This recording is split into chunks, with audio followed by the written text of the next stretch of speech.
담원기아, FPX, EDG 누가 제일 강할 것 같습니까? 잠을 잘 잔 팀이 이기지 않을까요?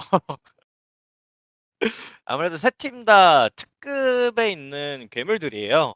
한국인으로서 담원기아를 응원하고 싶지만 그래도 FPX나 EDG가 조금 더 경쟁력이 높을 것 같다라고 생각이 드는 거는 어쩔 수가 없네요. 아무래도 FPX 같은 경우에는 워낙에 너무 파격적인 모습으로 잘 하다가 결승전에서 좀 삐뚤어져가지고 그런 모습을 보여주긴 했지만 라인업 자체가 너무 괴물이잖아요. 예, 화려하죠. 선수 라인업들도 너무 괴물이고 예. 이제 플레이 스타일도 계속해서 바꿀 수 있고 특히나 요번 그 19 패치가 11.19 패치 롤드컵 버전이 메이지를 쓰기 굉장히 어려운 아, 메타예요. 미드가. 맞네. 네. 그러면은 이제 도인비 선수가 활용할 수 있는 챔피언 풀이 많아진다라고 생각을 하거든요. 특히 갈리오, 사일러스, 뭐 특이하게 막 클레드 이런 것들 사용하면서 이제 막 바텀 탑 쑤시고 다니는 거 굉장히 잘하잖아요. 네. 네, 그런 플레이들 했을 때 키워줄 수 있는 바텀이랑 탑이 너무 캐리력이 강해가지고 아. 이런 부분이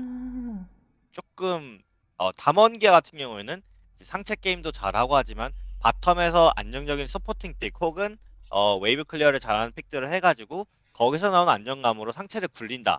사실 어떻게 보면 안정감 있게 굴린다지만 다르게 보면은 캐리어가 부족할 수도 있다. 네. 라고 해석을 할 수도 있거든요. 네. 네, 그런 부분에 있어서 아무래도 종합적인 그 능력치 자체가 네. 밸런스가 잘 맞는 게 중국 팀들이 조금 더 그렇지 않나라는 생각을 해가지고 그쪽이 조금 더 잘하지 않을까라는 생각을 하고 있지만 또 모르죠. 쇼메이커 캐년 괴물이 또 어떤 플레이를 보여줄지.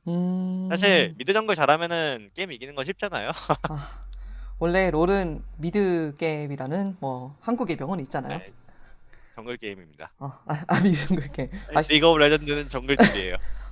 제가 휴머노이드 선수한테 사실은 한 결승 직후인가 여쭤봤거든요. 도인비 선수와 쇼메이커 선수의 차이가 어떻게 생각하느냐. 네네네. 그러니까 도인비 휴머노이드 선수는 쇼메이커 선수는 약간 정석 메이지 미드 메타가 오면은 더 빛이 발하는 플레이 스타일이고 도인비 선수는 그 반대 다른 메타일 때 저 잘한다라고 말을 네네. 해주셨는데 지금 말씀을 들으니까 훨씬 더 이해가 잘 간 것 같아요. 이게 어떤 네네. 느낌인지. 그래도 한 가지 다가오는 느낌은 담원기아에서도 당하지만은 않겠다라고 생각이 드는 거는 2대2 전투력 자체가 떨어지는 팀이 아니거든요. 미드 정글에서 떨어진다라고 하기에는 사실 최상위 팀이에요. 미드 정글 싸움이 가장 강한 팀 중 하나인데 이제 네. 미드 메이지를 했을 때 빛이 발하는 선수지만 사실 사일러스 이런 거 굉장히 잘 다루잖아요. 그렇죠. 네. 야수오, 요네 이런 것들 굉장히 잘 다루는 선수기 때문에 오히려 미드 2대1을 공격적으로 풀어나간다라고 하면은 만약에 그걸 당해주기 시작하면은 담원기아가 이기는 그림도 너무 쉽게 그려지는 것도 사실이긴 합니다. 신기하다.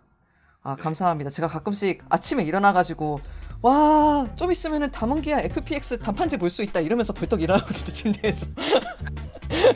너무, 사실, 롤봉이 아니, 어쩔 수가 없습니다.